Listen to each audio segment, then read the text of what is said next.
cause I thrive. I might just blow your mind tonight. I'm so hyped, but it's no hype. From this height, it's direct hits on sight.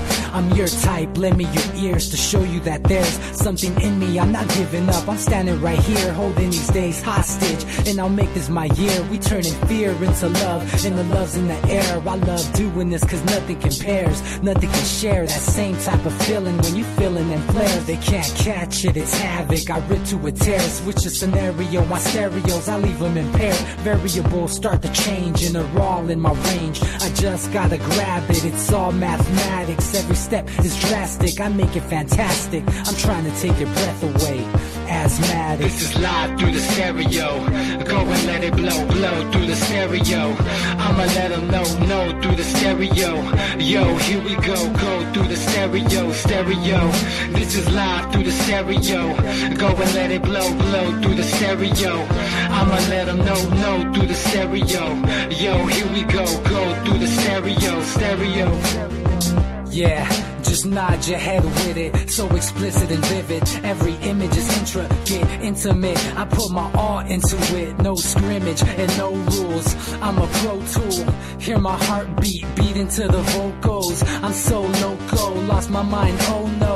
It's ponderoso, dope, so no overdose, cause it's dope, yo. Man, this is house grown, mixed with some milestones. So I let the style flow down like the Dow Jones, bringing it with some foul tones, letting the crowd know we getting loud, so it's eardrum rudiments. Yeah, we bring it rude again. Move, little hooligan. Music for tuning in, full time to the 10. I'm on my clock like I told you. I'm doing this for dreams. We're pursuing. Thank you all for tuning in. Welcome back to the Anti-Media Radio. Once again with your host Nick Bernabe here on ucy.tv and the antimedia.com/radio.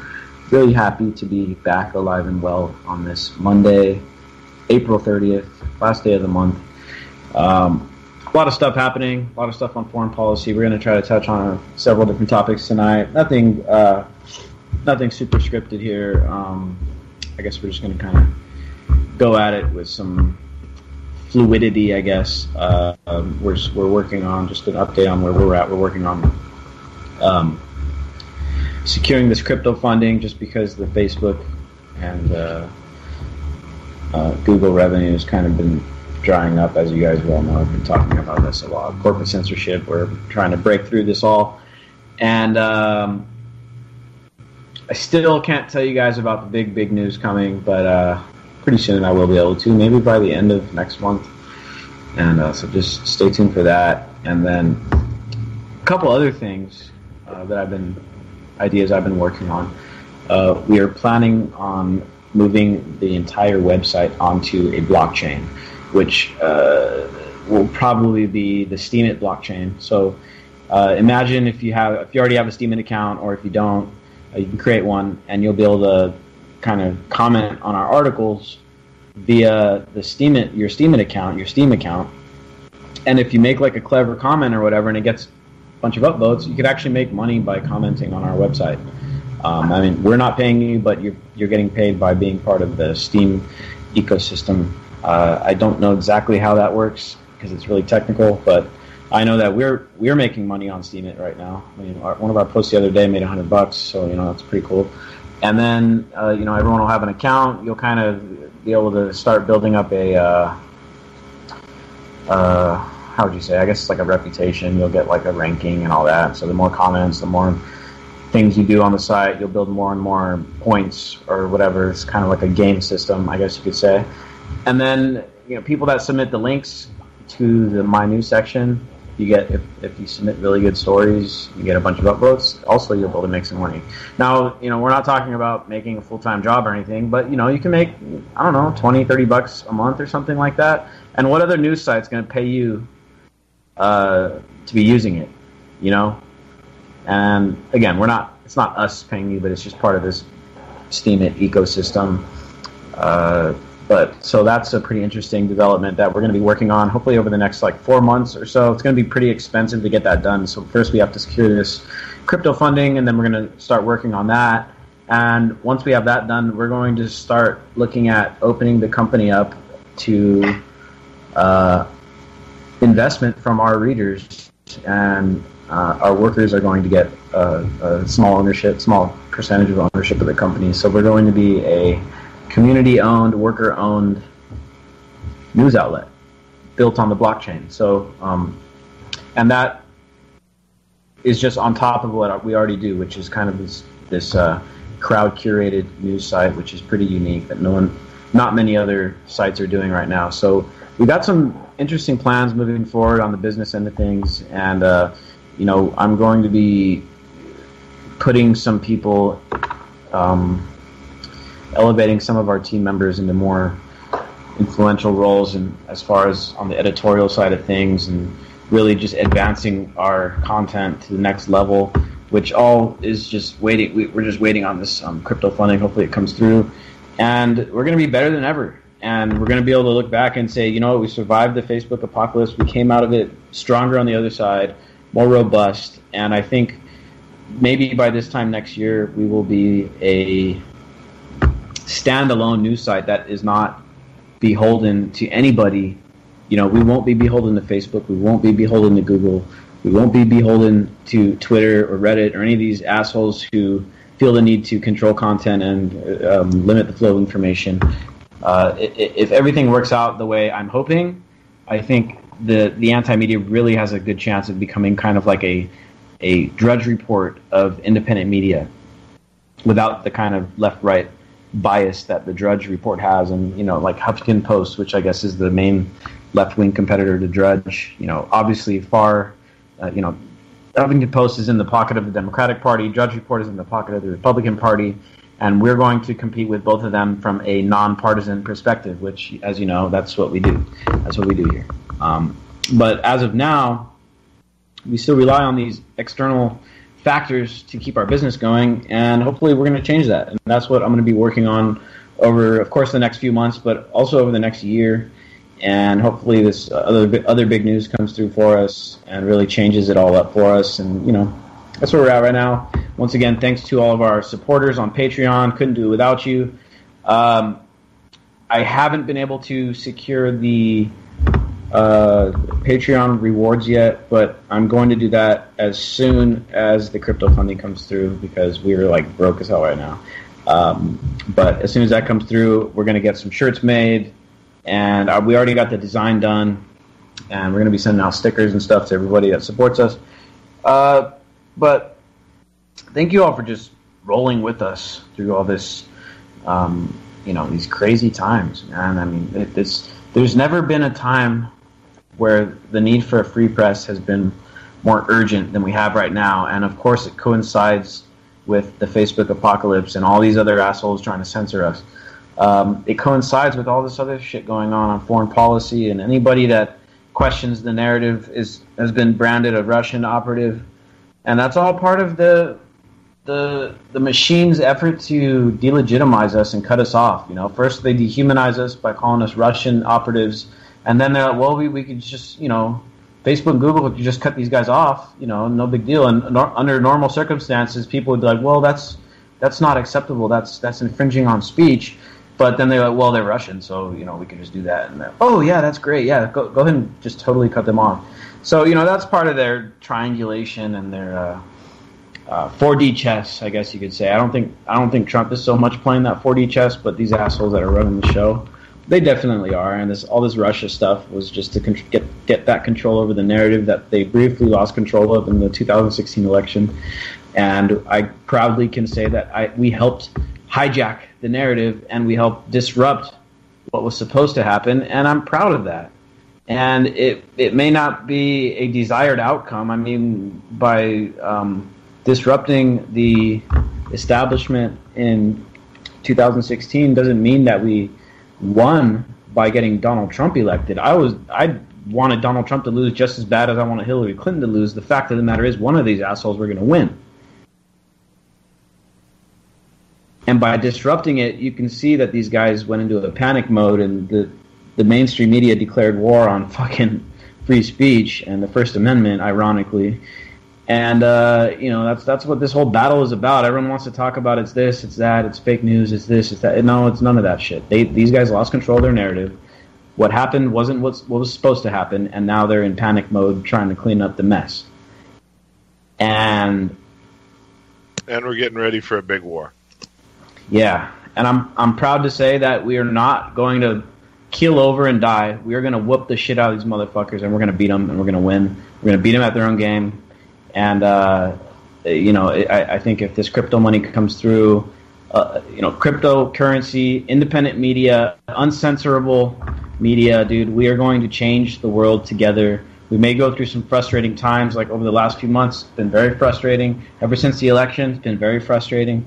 But in the end, I think good will prevail over evil. Decentralization will prevail over centralization. And these assholes can only keep us down for so long. And it's like that old Bob Marley quote: you can fool some of the people sometimes, but you can't fool all the people all the time. But sometimes they fool enough people to get stupid shit to happen. They do. They've been doing it. That's why wars have been able to be manufactured. But I think now the internet backfired on them. They wanted to use it to track dissidents, but they didn't realize that the mass of humanity worldwide wasn't quite as stupid and dumbed down as they thought they were. Yep, exactly. And, we're going to overcome these assholes with the technology that maybe they built, and they just, all technologies, like most other things, can be used for good or for bad, The internet can be used for good, could be used for bad. Cars, good, bad. Weapons, good, bad. Voting could be used for good and for bad. But I think who was it that said the curve of history trends toward justice? Or I don't know if that was an exact quote. It may have been Martin Luther King. Not sure. But I think that's correct. And because the people, the general population, 98% of us, 99% of us, we're all the same. No matter what country you're from, no matter what religion you are, no matter where you live, you basically want to live free, to have food, to have water, to have comfort, to have fun. I mean, we all kind of want the same thing. I don't care if you're Saudi Arabian. I don't care if you're Mexican. I don't care if you live in the U.S. Everybody pretty much wants something, similar. They want to live a happy life and be free to do what they want, practice their own religion, have their own thoughts. And these assholes keep getting in the way and trying to make us hate each other and make us go to war for each other. And that's been how the world's been operating for a long time. I think we're ready to disrupt that. And I think that's also why they've been trying to censor our media, because they know that we're on the verge of disrupting that shit. Because in 2013, they've seen our power. They saw when we stopped the regime change in Syria. They saw us do that. Now, they still got into Syria by playing some games pretend like they're fighting ISIS and all that shit. But they know our power, and they know they got to stop, and that's why these dudes have declared war on us, and we're going to beat them. But enough of that. Enough of what we're going through. You know what's interesting, though, just to keep on that bent for a second, is I was talking to this dude who's 20, and he was telling me that he's like, man, they're not going to be able to make us go to war this time. He's like, nobody's going to go to war. He's like, we don't even want the Second Amendment, some of us. How are they going to get us to pick up a gun? Seriously, dude. They're gonna, you know what? Just send all the politicians' kids off to war, and maybe the following generation will be a lot more peaceful. That being said, we are on some big shit on war. Now, I think as of the last show, the North Korea stuff hadn't happened yet. That, or maybe it was we were just starting to find out what was going to happen. North Korea. What do you make of that, Nick? Well, you think it had to do with the meltdown, or you think it had to do with people finally were like freaking sick of it? I think a little bit of everything. So yeah, there's been reports that North Korea's main nuclear research facility actually literally collapsed. And those reports seem to be pretty legit. There still isn't any official word on that, but I think they're just basing it on like surveillance or like aerial surveillance, satellite surveillance and that kind of stuff. So those seem to be like legitimate reports that North Korea's nuclear facility collapsed. So I think we have some very convenient timing here because, as we know, the North and South Korean relations have been doing really well ever since the Olympics. The Olympics kind of brought them together. You remember they kind of came out with a unified team, and they marched under the same banner, and they've been kind of friendly ever since. There's been state visits back and forth. And then I'm trying to remember when that was, like Friday, I think, Thursday, Friday. North and South Korean leaders actually met each other face to face for the first time in a long time. It had been like 10 years or something, I think, since the last time that happened. And now they're saying they're going to end the war. And there's been previous moments in recent history where the North and South met and they're like, oh yeah, we're going to try to get along and we're going to try to be cool with each other. But then after a while, it went back to the same old, fear-mongering, war propaganda and shit like that. But this time, it's pretty big because they're both saying that they're actually going to end the war. And so what we're talking about now is a deconfliction, right, and maybe a demilitarization. Mattis said today that if North Korea decided to give up their nuclear weapons, that pulling U.S. troops out of South Korea is on the table. So, maybe we'll see the troops come home from South Korea. That'd be a great development. Now, the troubling thing, you got John Bolton's fucking warmongering ass up there in the Trump administration saying, oh yeah, we're going to use the Libya model for how to deal with North Korea and how they had Gaddafi get rid of his nuclear weapons. Now, what happened to Gaddafi after he got rid of his nuclear weapons? Well, we all know Gaddafi's dead now. They went and overthrew him. So that's a really stupid of John Bolton. Maybe smart. Maybe his whole goal is to derail the peace process, which is probably what he's actually trying to do, because that asshole hasn't seen a war that he's ever disagreed with, right?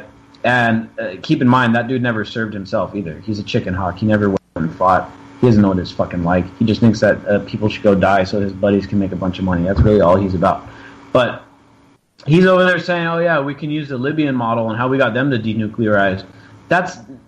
Dude, don't say that. That's stupid as fuck, because Libya should have never gotten rid of its nuclear weapons, because if they hadn't, well, Libya would probably be still a country that people could actually live in peacefully in Africa, right? Now Libya is a total nightmare. There's just basically a civil war unfolding right there. The media don't talk about it because the media helped cheer it on when Obama went over there and toppled Gaddafi.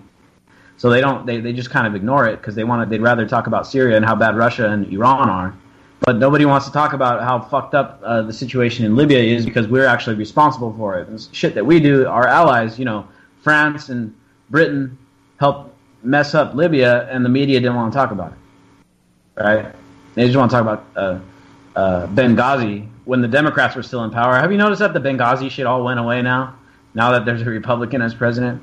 Yeah, that was all bullshit. And the Benghazi thing was very much kind of like the whole Russiagate thing, where it's just partisan-based nonsense for them to build up votes. And, it's like, oh, well, we're not only running against Republicans in 2018, we're also running against Putin. And that's kind of like I think that's the strategy the Democrats are leaning on. They definitely did in real life leave those dudes hanging out to dry.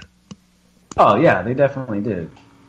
And we would never get the truth about Benghazi, because then you would find out much more dirt than these guys want anyone to know about, which involves, the CIA running guns, from Libya into Syria and a bunch of other shady shit that was going on over there.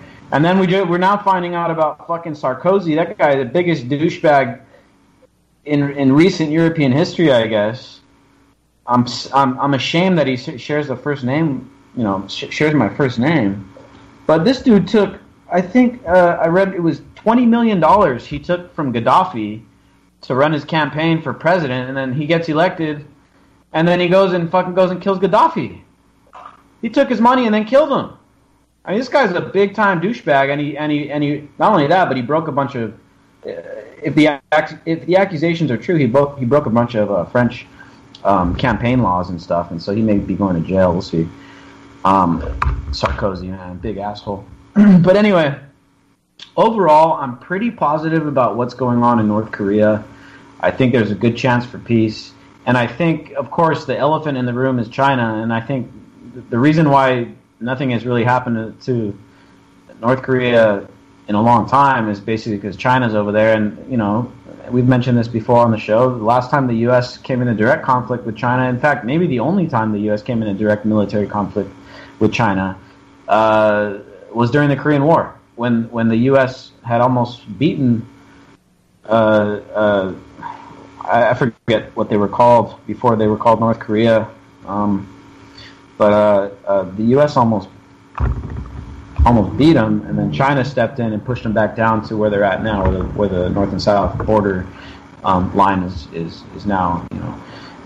China is what intervened and changed all that. So I think the reason why nothing has happened in North Korea, like the way that we did Libya, the way that we did Iraq and all that, it's because if you look at those countries that the U.S. goes and fucks these countries up, is they don't have any big allies, right? And that's the same reason I think why Obama may have backed, also another reason why Obama may have backed off of going and toppling the Syrian government was because he knew that Russia was going to have their back and he didn't want to get too involved in that. And he would rather leave it as a proxy war than go in heads up with Russia. Same thing with North Korea. I don't think the U.S. can really do anything because that would mean we go heads up with China, and the whole world, doesn't want to see that, and that'd be a big mess. So, pretty positive on that. What do you make of it, D? I don't know, dude. Somebody's got to be the next boogeyman, and I feel like a lot of these countries are proxy countries for the CIA, so I think the military is just mopping them up now. I mean, I'm still in 100% agreement of my original hypothesis that the military installed Trump. They're taking over. This has happened throughout history where the men with the guns take over from the men with the money. It happens all the time. It's a normal, natural cycle. And it usually culminates with a war or starts with one. So I just hope that these guys understand with the technology now that these wars are not going to leave anybody unscathed. I don't care if you're going into dumbs. I don't care if you're going off planet even. They're going to be able to get you if you're fighting one of these three superpowers that we know of. And then people forget they never consider Japan. And Japan is probably at a higher technology level than we are in a lot of ways. So there's really 4 superpowers. Maybe there's even a hidden one. Who the hell knows? And yeah, man, everybody can decimate populations and hit underground bases. It's not an issue. So yeah, and India and Pakistan are both kind of like sleeping giants because they don't really do anything external. They're mostly dealing with internal conflict. Don't forget Israel, though. Yeah, Israel too. Israel can blow the whole world up and be fine. Yeah. So yeah, there's just too many big players, and nuclear technology has changed the game, and you can't just go and have conventional wars anymore and expect the world to survive. You start a big war nowadays, the whole world may get consumed by it for the first time in history. That's been the case. In previous times, World War II, World War I, World War II, when these big wars pop off, they remain regional, and it's like, how many guys are going to go fight and get gunned down, maybe a few million. But we're at this point in history where these assholes could actually destroy the whole world and take all of us and all the animals and all the life, all the life on this planet with them. I think if there was some kind of major war like that, the Earth continues on, the world doesn't end, but maybe it'll only be bacteria and cockroaches and very small animals that actually survive through it. And human beings wind up getting the short end of the deal, and we wipe ourselves out. So the whole thing is different now. And like you said, DB, you're right, dude. There is a new boogeyman on the block, and it's an old boogeyman, but the pressure is renewed. Iran. I don't know if you saw today, Netanyahu out there spreading the fear-mongering about Iran, saying they violated the nuclear agreement and stuff. Most of these countries in Europe are trying to keep the Iran deal in place, including France. France, Macron just participated in the bombing of Syria. French just sent troops into Syria as well. And but Macron and Trump do not agree on the Iran deal. Trump and Bolton and all of Trump's handlers and stuff want to scrap the deal because, as you said, we need a boogeyman. Iran is the boogeyman that they've been using ever since we... it's ironic. Ever since we toppled their government. They're on that list, aren't they, Nick? Yeah, they're on the list of 7. There you go. So, I mean, it never stopped. And by toppling all those countries, you create a position where Russia and China are neutered and have nowhere to go. They just they create their own iron curtains. And then the U.S. dominates world trade by proxy and becomes Japan's lapdog, essentially, because Japan owes all of our debt. owns it all. They own 70% of it, dude. So China's nothing. They're peanuts. Yeah. So Netanyahu was up there today talking about how Iran is still working on its nuclear program and how Iran's trying to build a nuclear bomb. Now, keep in mind, Netanyahu has been saying this shit, like, literally for, like, I gotta pull it up. Hold on. I gotta pull this up because this is ridiculous. Since 1999, I think. Maybe even older. Hold on, I have an article on it here. If you guys want to check this article out, it's from 2015 by S.M. Gibson. Benjamin Netanyahu, the boy who cried wolf. That's the title of it. 1992, when Netanyahu was a member of the Israeli parliament, said that Iran was only 3 to 5 years away from developing and securing nuclear arms. And he also said the U.S. needed to intervene. In Netanyahu's book, 1995, called Fighting Terrorism, he wrote that Iran was 5 to 7 years at most from possessing a nuclear facility. In 1996, speaking to the U.S. Congress, he said that only the United States can lead the vital international effort to stop nuclearization of terrorist states, but the deadline for attaining this goal is getting extremely close. So, in the article, again, it's from 2015, it's been 19 years since he started warning about this stuff. So, 19, that would be like, it's been like 22 years that he's been saying Iran is like 5 years away from having a nuclear weapon. 2009, Netanyahu said that Iran was only 1 to 2 years away from gaining nuclear devices. So, basically, he's just So they probably had it the whole time. Yeah, I mean, either they did, or this dude has just been fear-mongering out of his ass forever. And whichever, I don't know which one is worse. Maybe Iran already does have them, and that's the deterrent, the reason why we haven't gone and toppled them yet. I'm sure they have them. I mean, Iran's the Persian Empire, dude. It's not like they were that far behind Babylon and whatever the hell else was around at that time. Yeah, dude. I mean, it would make sense that they'd already have them. But there's a chance they don't. We don't have any proof. And by now you'd think there had been whistleblowers that would kind of blow the whistle on it. But who knows? It's hard to say. They have been defectors. Well, don't they keep dying, though? Like, don't they keep getting shot by guys on, like, the back of bikes and shit? Yeah, dude. Yeah, the Israelis have been assassinating their scientists for a long time. And whenever you hear about an Israeli or Iranian scientist getting killed, most times it's the Mossad. And they roll up on motorcycles with two dudes, and one dude has an Uzi and blasts the dude, and then they just drive off. They don't get caught. So yeah, Netanyahu is fear-mongering. Trump is planning. He keeps saying he's going to end the nuclear agreement. They're getting a lot of pressure from our allies in Europe again because the Europeans.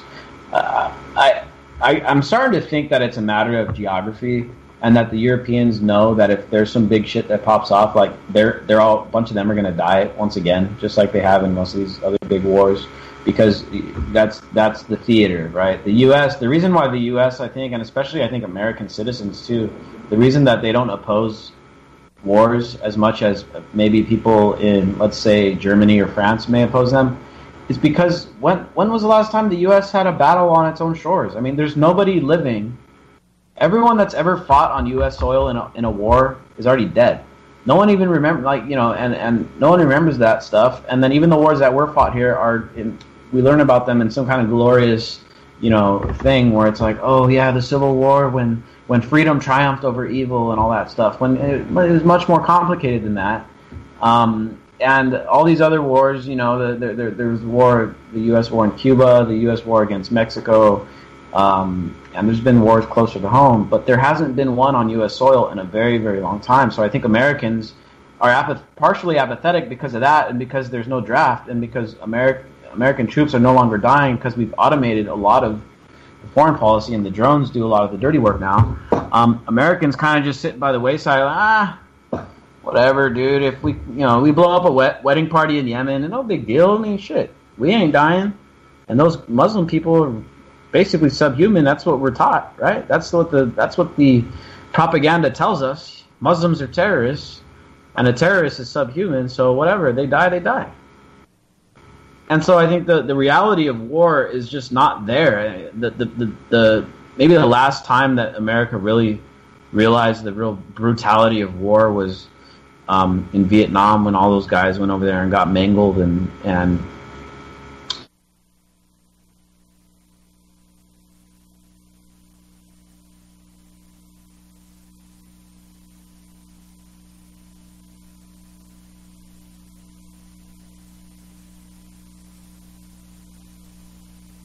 good media coverage where some journalists embedded in over there in Vietnam documented some of these, massacres, and there was whistleblowers that came forward documenting this stuff, and that's what helped turn the public against it in the draft. Everyone's getting drafted. I'm sure most Americans have, if you're ain't rich, you got a person in your family that's been drafted before. I know I do. I mean, if you're rich like Donald Trump, you're rich like fucking any of these other asshole politicians, yeah, maybe you never had to go to war because your parents bought you out of it. But all the working class people, man, everyone's got someone in their family who's been drafted. Or if not drafted, volunteered. And that changes the sentiment. When a bunch of people are affected by it, all of a sudden it's like, oh shit, my brother got drafted. Like, all of a sudden I give a shit about this war going on in fucking North Korea, or, for instance, in Iran. Like, some big war pops off in Iran, it's like, oh shit, we gotta start the draft up. My brother's gotta go fight. All of a sudden I give a shit, right? All of a sudden it's like, damn, dude, should I really support this war? My brother's going to go fight over there. Is he going to fucking die? Maybe then people would care. But for now, I think that it's an uphill battle for us covering these foreign policy topics from an anti-empire standpoint, because people are just unaffected by it.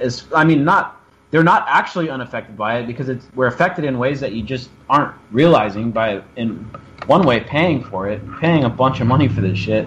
$60,000 is what, probably higher now, $70,000 what a kid is born with to pay for this fucking empire. Every kid that's born, they're in the hole for this fucking empire, $70,000. And I think I just read that each American on average pays about $3,000 a year to the Pentagon, I believe. That's what I just recently read. $3,000 a year out of your paycheck goes to fight these wars. And so the reason people don't really know about it is because the media just pretends like this stuff ain't happening. And for people like us who want to raise awareness of this stuff, well, censorship comes into place, and it's like, oh yeah, you guys want to talk shit about the empire? You ain't gonna reach nobody. But as things get worse, and if these guys do something with Iran and cause a big ass war, well, then more and more people are gonna start reading our website, and more and more people are gonna start questioning this shit, and more people are gonna say, you know what? Maybe we shouldn't be doing this. What the hell are we doing in Iran anyway? Going after the oil? Maybe people start looking at it, asking those questions. It's not like we could ever get it either. I don't think people get that if we fight Iran openly, if it's not like something that just happens behind the scenes, they can shut down that strait and, set the whole oil fields on fire. You want to see your gas bill double, there you go. Yeah, and today after the Netanyahu nonsense, fearmonger about Iran, oil prices spiked up. So yeah, oil prices are already going up in anticipation. For this. And yeah, if that shit happens, good luck, dude. Oil prices are going to go through the roof. That may be part of what these guys are trying to do. Could be part of it. It's just an extra auxiliary bonus. I think they've been ready for a while that if they have their big war, that whatever remains of humanity is going to not need oil after. Like, they'll bring the actual tech that we have capable of bringing up to the surface out. Like, I think they're just hoarding shit right now, to be honest. Yeah. Think about it. Things haven't really improved much since, in all honesty, if you take out computers, things are pretty much the same since post-World War II. Yeah, and now thinking about it in another way, who would oil prices hurt the most? Well, that's an easy one. China. China doesn't have its own oil. It's the largest importer of oil. And if oil prices go up, China is pretty much fucked. I know they are starting to secure their own oil. They're starting to buy oil rights in Africa and stuff, but not nearly enough to keep up with demand. And China would get severely screwed, as would Japan in a lesser way. But if you think about leading up to World War II, one of the big things that pushed Japan to attack Pearl Harbor was the U.S. cutting them off from oil supplies. And so you got to remember, many wars have to do with economics, and if China started to get squeezed on oil, well, what do you think China would do? I mean, my first guess would be China start invading countries that got oil, try to capture their own oil fields. That'd be my guess. And so if we start poking the bear too much, you're going to start pushing China towards expansionary policies and stuff. Right now, China's just trying to make trade deals with everybody. China's just trying to be an economic powerhouse. But if we were push them into a corner and oil prices went too high, well, I could see China start rolling its armies over across borders and start taking oil fields and shit. So, something to keep an eye on. These things are always bigger than we think, or not than we think, but than what they tell us, right? When they, we're putting sanctions on Iran because they're supporting terrorism. Bull fucking shit. None of that's true. And if they say it's about human rights, that's even more bullshit. It all comes down to economics. Much bigger picture at play. These dudes trying to play a long game with their empire shit, trying to be the first people to actually conquer the whole world. Because no one's ever done that, right? Nobody's ever been able to conquer the whole world, and that's what these sociopathic motherfuckers. That's the ultimate prize, right? Whoever can conquer the world first will be remembered forever, and that's what these sociopaths want. I swear, that's what they want. Someone wants to be the first guy to conquer the world. And I think some of these fools in the Project for a New American Century, some of these neocons and shit, they genuinely thought, or they genuinely think still, that the U.S. can conquer the world. I'm telling you right now, it can't. Nobody can conquer the world. In fact, the whole world needs to be unconquered, and everyone just dissolve all these borders, get rid of all the fucking empires, and just let people do their thing. Let culture and shit form organically, stop drawing lines and letting politicians affect it. Because all these politicians do is fuck it up. So yeah, dude, who would benefit from a war in Iran? Well, oil price is going to go up. Saudi Arabia would be a huge benefactor. You blockade Iran, which is probably the first thing the U.S. would try to do. Don't let Iran sell its oil on the market. Well, Iran will get fucked. In the short term, maybe economically, Russia may benefit from it, unless the U.S. starts putting even more sanctions on Russia, where they say, okay, Europe can no longer buy gas from Russia. Then Russia would be done too. But who's the largest producer of oil in the world right now? Who just became the largest producer of oil? The United States. Thanks to the fracking and all that stuff going on, all these pipelines and all that shit. The U.S. is the largest producer of oil right now. I don't think we have the biggest reserves, but we have the most production. So the U.S. would benefit from high oil prices, well, even though the consumer would be paying the bill. When gas prices go up to fucking $6 or whatever. What was the highest they went in California last time around under Bush? They went like really high. They were at like $5, right? Yeah, $5. It made me trade my car in, dude, when it hit that. Yeah. Yep. I had a V8 and I went to a 4-banger, dude. I kid you not. Yep, same here, man. I had a work truck and I couldn't even afford it no more. So the taxpayer pays the bill, and we're going to have to finance all the war and stuff. And, maybe that'll snap them out of it. Maybe that's what made the whole Iraq thing so unpopular, was that we all got squeezed at the pump. It's a huge tax. In Iraq... You can't get around in SoCal without it. So, in NorCal, they at least can use the BART if they need to. But, dude, you can't... unless you're on the trolley line for work and where you live, you're screwed. Yeah, it's so spread out around here that you really have to have a car. On the East Coast, it's a little different. It's real densely populated, and things are closer together. Out here, shit's far apart. So, a lot of economic incentives for these dudes to start their wars, and the propaganda war has already begun. It's kicking into high gear against Iran. You got Pompeo, the new CIA director, coming out against the Iran nuclear deal. You got Trump coming out against it. All the neocons are against it. You got Bolton up there against it. You got Netanyahu coming out against it. And the only people really looking like they're having a little bit of sanity on this are the Europeans. Again, because they have that history, and there's still fools alive that directly had to deal with World War II. In fact, some of those guys are still alive that fought and saw their whole fucking countryside's destroyed, and their city's bombed out and caught fire.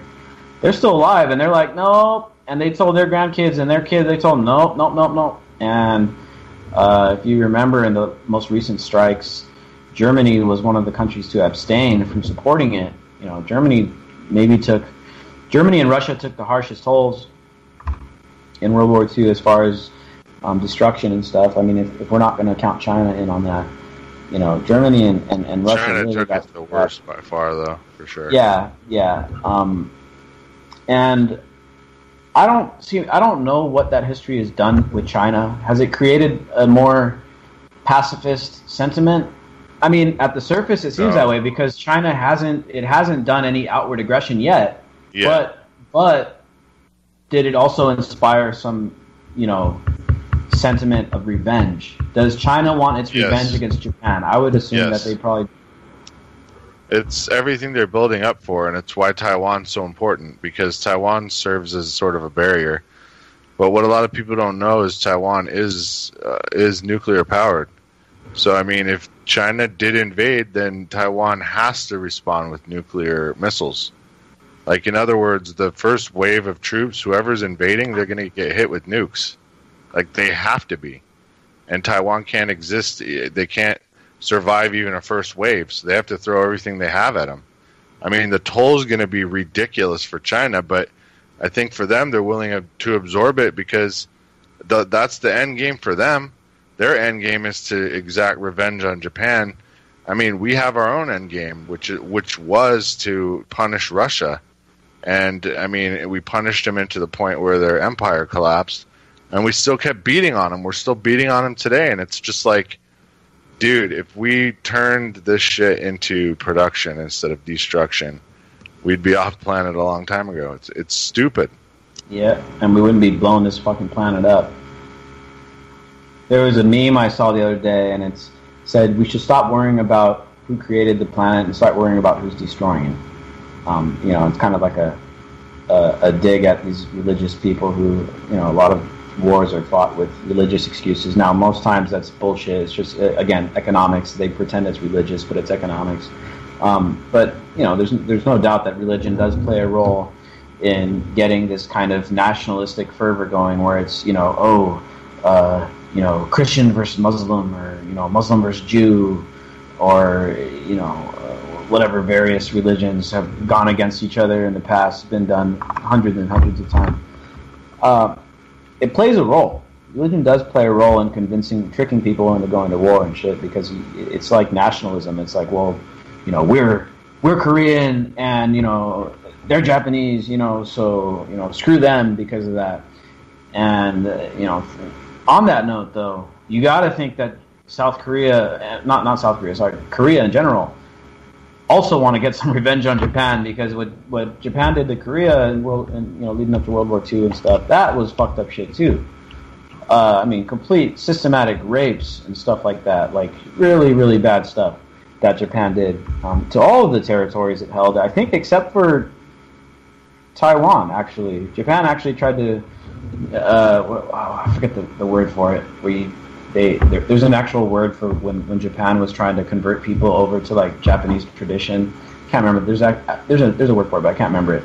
But Japan actually went easy on Taiwan and tried to turn it into kind of like a mini Tokyo type of situation. But Japan was really rough on the Koreas, really rough on the Manchurian area, really rough on China. So I would assume that all those guys are kind of like, you know what, screw them.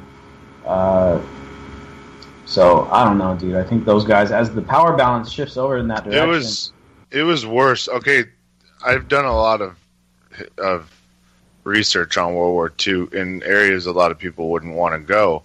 And that 731, the Unit 731 was...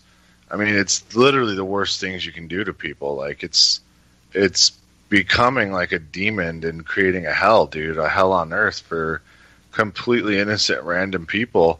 And...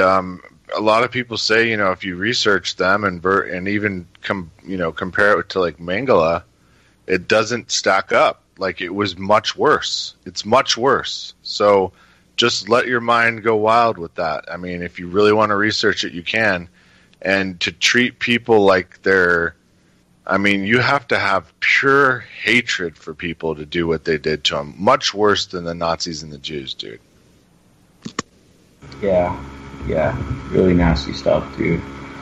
All right, let's move on here. Israel and Palestine stuff is still going off, and unfortunately, innocent people are. There's hatred too, and for what? They're the same. They're literally the same genetically. Some of them, they're just on different side of a wall.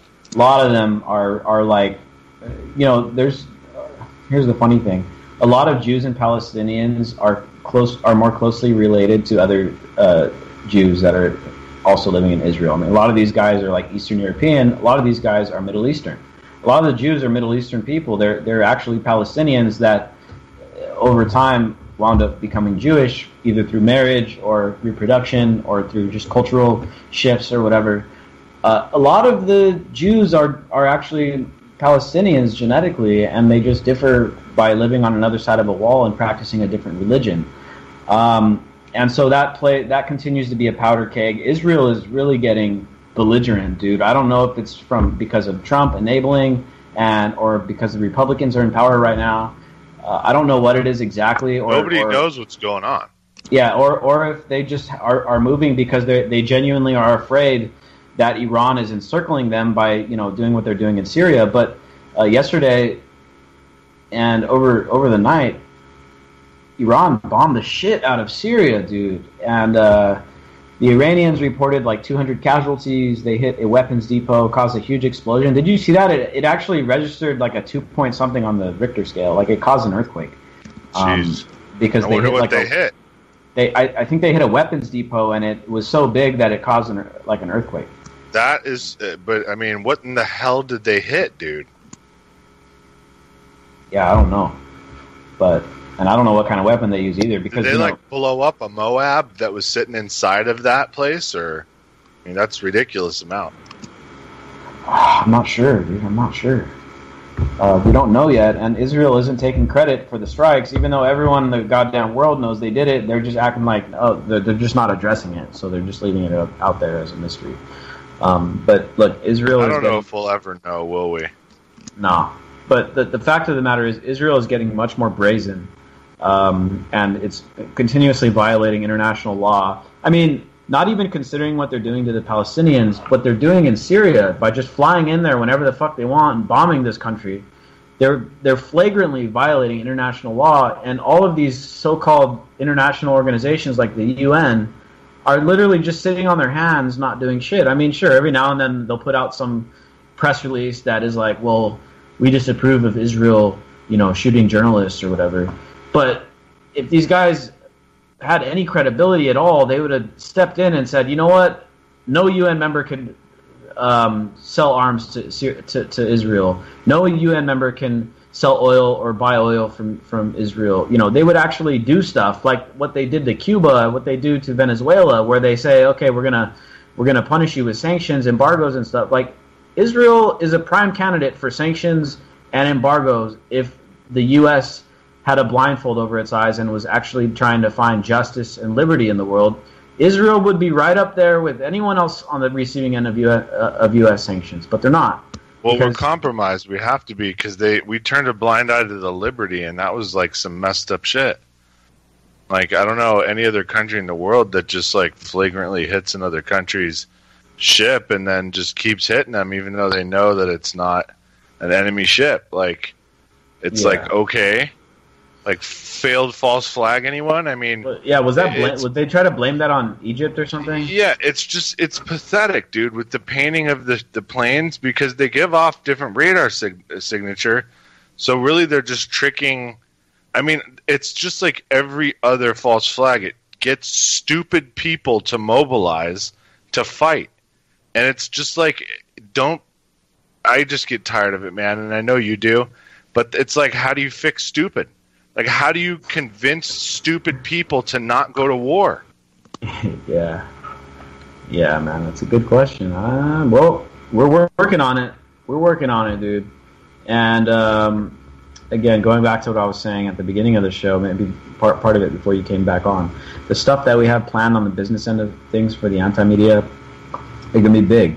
And I think over the next few years, we could establish ourselves as a very, very influential standalone news site that is truly independent in the way that we don't have to rely on Facebook or Google. You know, there's fucking stories that we cover sometimes that we've covered so we can get fucking traffic on Facebook, dude. I mean, I'm not gonna lie about it. I'm embarrassed about it, but I'm not ashamed of it because that's, you know, the reality of how this stuff works at the current time. We have to cover dumb stuff every now and then, or things that are a little more on the superficial end of things, because we also have to make money to pay our bills. And one stupid story can cover 5 serious stories. You know what I'm saying? For expenses. But you know, hey, hopefully, don't blame us.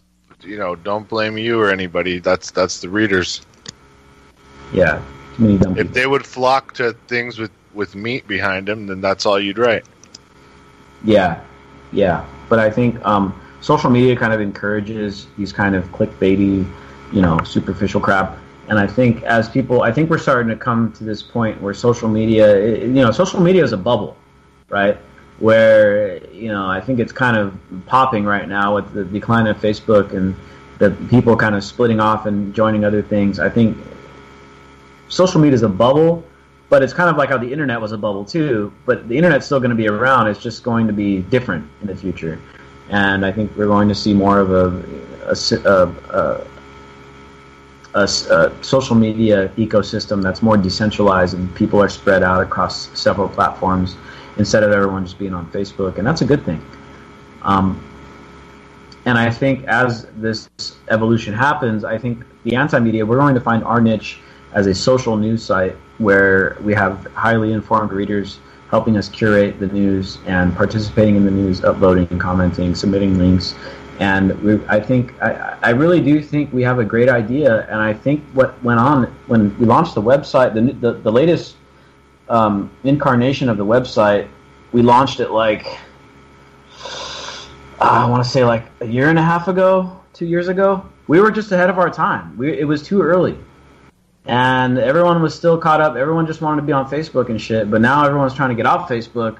And our site's going to be perfectly positioned for people who still want to be, socially sharing the news and stuff, but at the same time don't want to be on Facebook and want to have a little bit more of a, just actually looking for news, not just, Facebook is a passive way to consume the news. You're just relying on some of your friends or some page that you follow to post news that you're going to find interesting.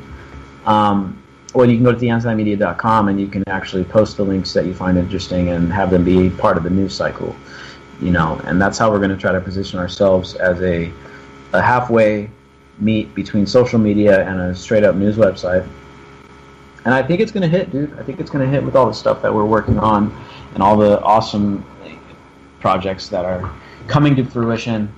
We're going to be in a good position here, and unfortunately, as things get more messed up, and I'll tell you straight up about this. Look, every time the U.S. does some really stupid shit on foreign policy, when the U.S. bombs Syria, when the U.S. bombs a hospital, when the U.S. does some kind of shit like that, we get more readers on our website. I hate this. I hate to say it like that, but it's the truth of the matter. And so, if things do get messed up, more people are going to read our stuff, and more people will be able to start questioning what's going on. Hopefully, I'm not cheering for shit to get more messed up, but if they do, we'll be in a better position to, deconflict and counter the narratives and stuff like that. We kind of just answer. We answer to these crises. And if you go look on the antimedia.com right now, you'll see a bunch of coverage about the supposed chemical attack in Syria and how not everybody, but most people that have actually gone to that site now have said, okay, yeah, we don't see any evidence of a chemical attack, and if there is anything here, it doesn't look like the Syrian government was behind it. So we answer to these crises, and that's kind of what we're here for. If everything was perfectly good, if the earth was in harmony and there was peace and there was prosperity and freedom, we wouldn't have a need to exist. Every single web page would be the dodo. Yeah, exactly. We're here to counter these crises that are going on and help bring peace to the world. When the world becomes peaceful, you know what? I'll just straight up dissolve this company and say, you know what? We did our job. Time to retire and go live a peaceful life somewhere in abundance, because we don't got to do, we now have a world where it's peaceful and abundant, and we got robots doing all the hard work, and the human beings get to kind of chill out and do whatever they want, think and create art and music, and all the hard work is done by the robots, and everybody has a place to live and food to eat. Once we get to that point, shit, we'll dissolve the anti-media and we'll go retire somewhere nice in Mexico or something, and that'll be it. But until then, as things get more messed up, our voice becomes louder. And so, you guys can always count on us to be there for that and get even stronger, because the world, while we are making progress, we are heading to some dark times, and, the U.S. empire sooner or later is going to fall, and we're going to be there to catch all the pieces and all that stuff. And so it's just going to be a journey, and keep going at it. And I think, again, going back to this 99% idea, and it goes back to the slogans from the Occupy movement. We are the 99%. 99% of us don't want war. We don't want these assholes stealing money from us. We don't want to be taxed to death. We don't want to see people dying from the cops. We don't want to see mental people being homeless, people with mental illness being homeless. People want things to be nice, but they get tricked into supporting bullshit by these sociopaths trying to take advantage of us. Those times are going to come to an end very soon, thanks to technology. I'd say over the next 50 years, we're going to get to that point. But we've got to go through some rough times for the next 20 years before we can start getting, before we can see the light at the end of the tunnel. The next 20 years are going to be very tumultuous and, unfortunately very violent. Technologically induced violence is going to be a big thing over the next 20 years with drone warfare, and you're going to have drone armies, fucking up whole cities and whole countries and shit like that over the next 20 years. But I think eventually we're going to get to a good point. A utopia type of thing. Help with these technologies that are right now being used to kill people. But, yeah. What else? A horrible bombing in Afghanistan, being pinned on ISIS, killed 9 journalists, one of the bloodiest days for journalists in a really long time. Turkey's throwing a bunch of them in jail, but at least they're not killing them. Let's see here. What else do we want? Oh, our editor-in-chief, Carrie Wedler, has a great video out. You guys should go check that out on whatever platform you prefer. Pretty sure she has it on Steam. About some solutions to these problems. A lot of it, the first thing she talks about is cryptos. You guys know I'm a big fan of cryptocurrencies and stuff, and the market's looking like it's recovering. Good news. But we're not going to get out of these problems by looking at it from the old way. Like, we're just going to vote and Hillary Clinton's going to fix all this shit. Or, Obama's going to fix all this shit for us. That is not going to happen, and goddamn, we should fucking know that by now. Right? Like, dude, how many thousands of years, like literally thousands of years of human beings saying, you know what? We would just vote for that guy and he's going to fix it for us. 2,500 years of that shit failing, and motherfuckers are like, vote Democrat next election. That's going to, solve this problem. It's like, dude, Jesus Christ, pull your head out of your ass, dude. Like, it's not working. We got to relook. We got to take another look. I saw something. It was like in San Francisco, and it was an article, and it's like, San Francisco pedestrians have to step over trash on their way to walking to work because the government's not doing its job. Well, the motherfucker picked that shit up. It's on us to pick up the trash. It's on us to clean up our society. It's on us to take care of these problems, not the damn government, because they keep telling us. Thank you all for tuning in. Anti-Media Radio. Peace out. I'ma let them know through the stereo. Yo, here we go through the stereo. This is live through the stereo. Go and let it blow through the stereo. I'ma let them know through the stereo. Yo, here we go through the stereo.